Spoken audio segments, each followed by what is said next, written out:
What goes on, guys? We're back here again with yet another review, and today we're going to be taking a look at the Toxic Crusaders Radioactive Red Rage Toxie by Super7. Now, I don't get a lot of Super7 figures. I think the only ones I have are the turtles. I don't think I have anybody else. And the turtles are cool.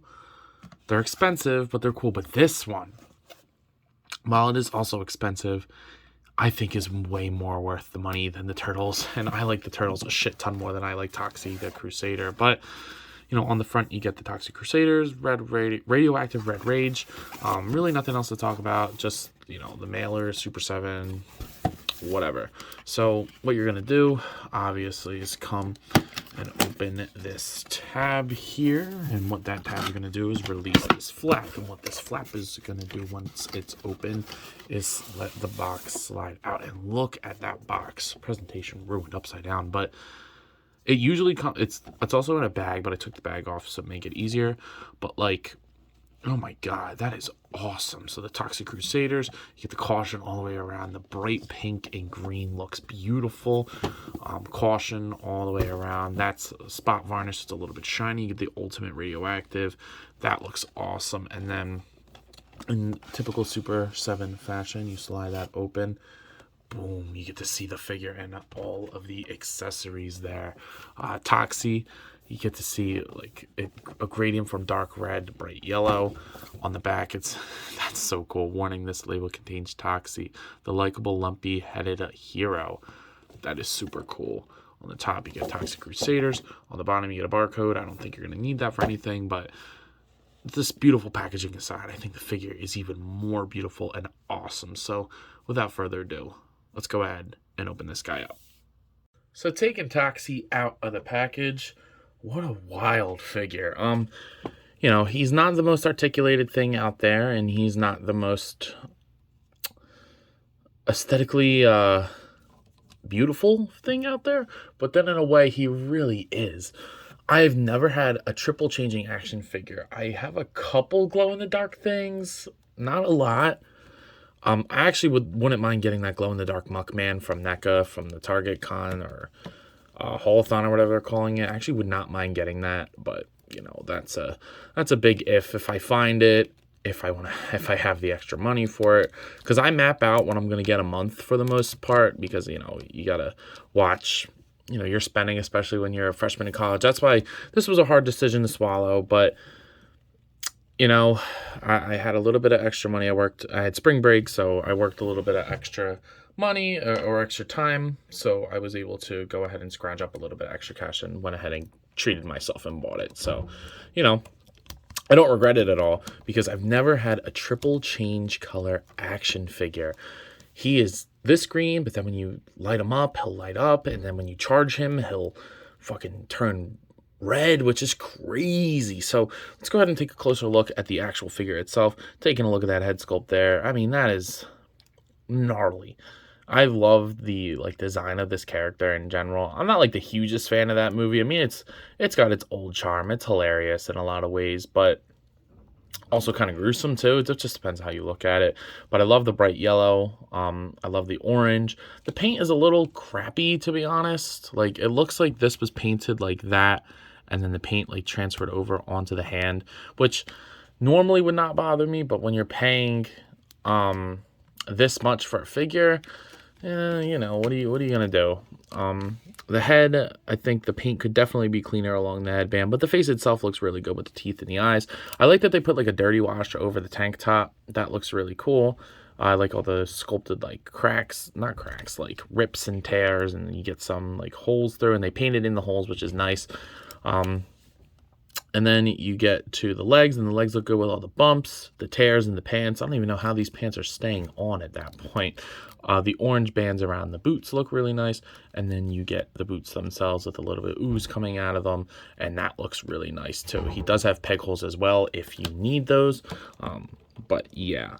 I think colorful. He's just very colorful, and I think that's the best way to put that. The sculpt is there, but obviously due to the nature of the figure, there's not a lot of paint to amplify that, at least not on this version. But there's a legitimate excuse for that, and I'm okay with that excuse. So As you know, with Super 7, they come with a shit ton of accessories. So let's go ahead and take a look at those let's take a look at those first, excuse me, before we take a look at the reason why he has a lack of paint.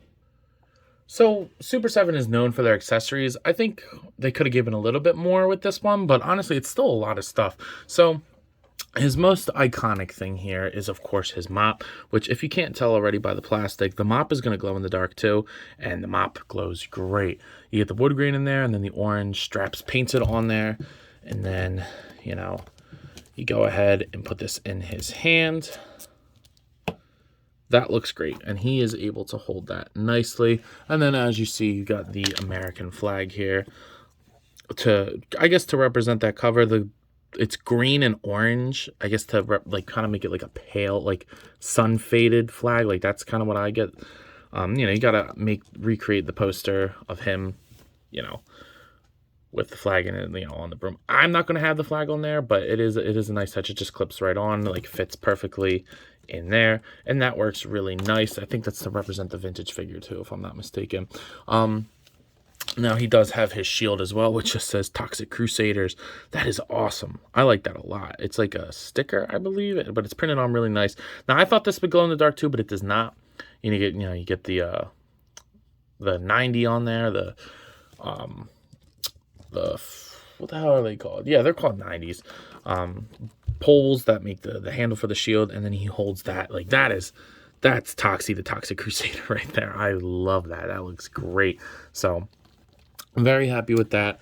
Now, if you want to flip the broom upside down, you can pop on this little guy.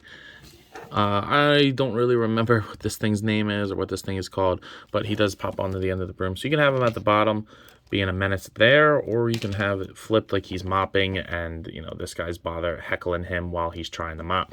So that's up to you, but I thought this would glow in the dark too, but it does not. There's a little bit of paint on there. You get the pupils in there. That looks nice.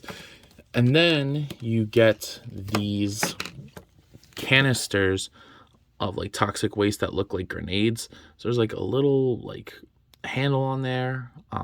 And I didn't realize what these were for, or like on here.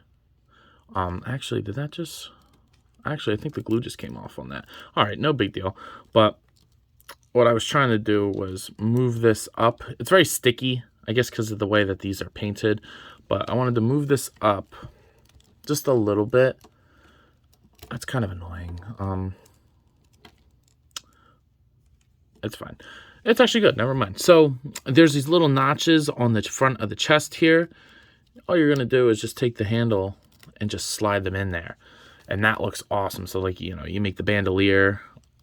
I'm definitely going to leave them on there. At least, you know, one, I don't want to lose them, and two, I actually think it adds to the figure. I like those translucent orange pieces. So, yeah, that looks great in there. And they really work well. He doesn't really hold them too well. You'll have to, like, put the handle in his hand. Like, he can't. Like, that's, like, the best way he can hold them, unfortunately.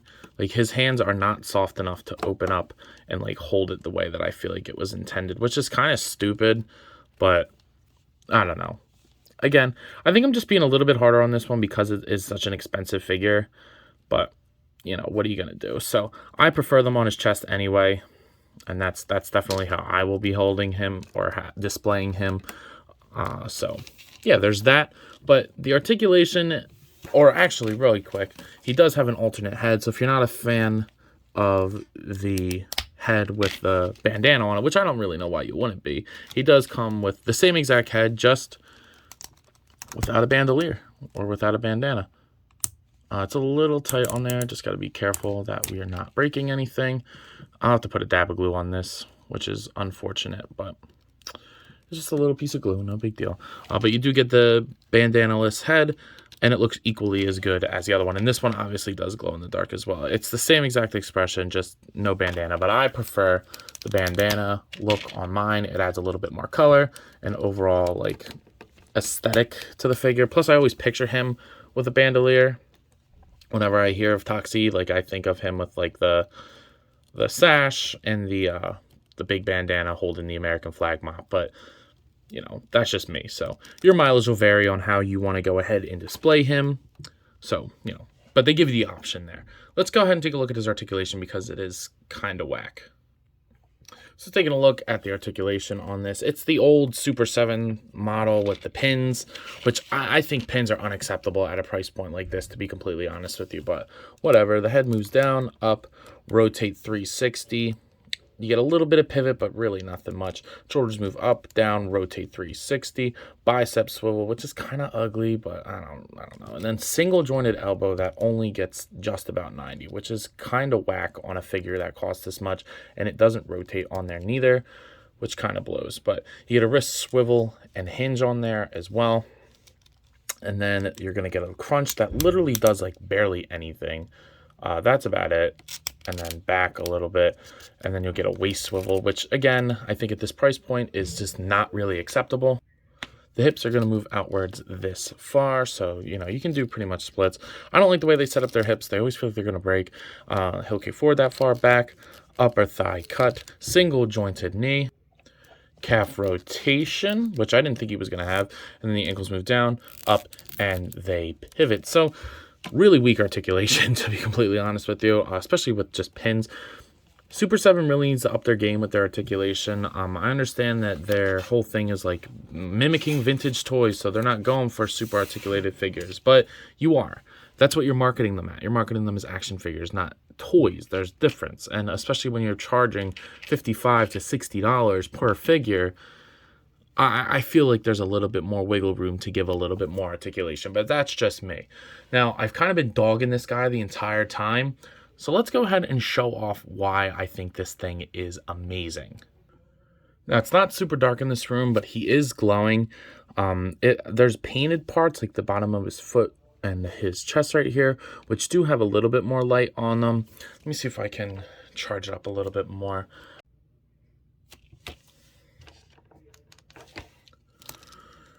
You can kind of see it a little bit better, but he does glow. He actually glows really, really good. I'll get a better picture and post it on this video so you can see, but he does glow really, really nice, and so does the mop. The mop seems to be glowing a little bit better, but yeah, he glows really cool. Unfortunately, none of the accessories do, except other than the alternate head, but I think overall it really works for the character, because while the articulation might be a little bit dookie, this feature is awesome, but that's not the only feature he has. He also has a feature where if you put him in sunlight specifically, he will turn red, and you can see that right here. I can't go outside, charge him up, and then run back in and record it. It just won't let me do that, but I did post a picture on Instagram as well, a little bit better high quality of the red. He turns bright red, but here's a picture. I think it is amazing that he can do that, and that is super fucking cool. And it goes good. Like even my colorblind friend was like, yeah, I can see it changing color. So I love that a lot. I guess he absorbs the UV rays. I'm not really sure, but yeah, he glows and changes color amazingly, and I've never seen that on an action figure, so this is so badass for that reason. So for scale, he follows like the 7-inch scale more so than the 6-inch scale. Here he is next to Batman, The Dark Knight Returns by McFarlane Toys, and then the Hasbro Marvel Legends Zombie Captain America from What If. So, you know, he's a little bit in between them. I think he's a little small for Batman because I think Toxic Crusader is supposed to be a little bit better or bigger. I mean, he's not better than Batman by any means, but and then you know he's a little bit small or a little bit big for the Marvel Legends line. But I think the scale works fine on its own. So this time you might genuinely be asking, yo, man, what do you think of this figure? Because you kind of went back and forth with it. I gotta say, guys, I am a little back and forth with it because that price point is just hard to swallow. It really is. I mean, I paid almost $60 for this guy, and that's not because the comic book store is overpriced. That's just what these Super 7 figures really go for. So, you know, take it or leave it. But honestly, the figure itself is awesome. I mean, yeah, I hate the articulation scheme on these guys. I really think Super 7 needs to give like double joints and stop being cheap on the articulation with that.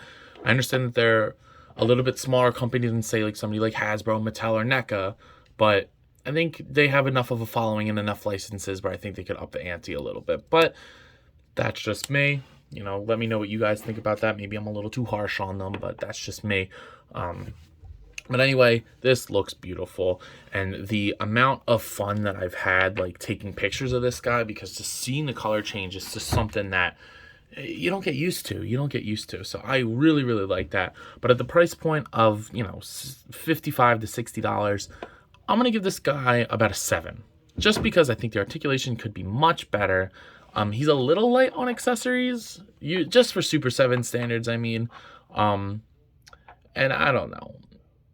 It's just, I think the biggest thing is just the articulation and like how sticky he is. Like the paint slop is kind of weird, because again, I tend to think that Super 7 is really clean with their paint, but they were not on at least my copy. So I think a 7, maybe an 8 on a good day, but that's my line and I'm sticking to it. So with that being said, I believe that's all I got for today. So if you have not already, please do yourself a favor and me and like, comment, subscribe to the channel. It is greatly appreciated when you do so.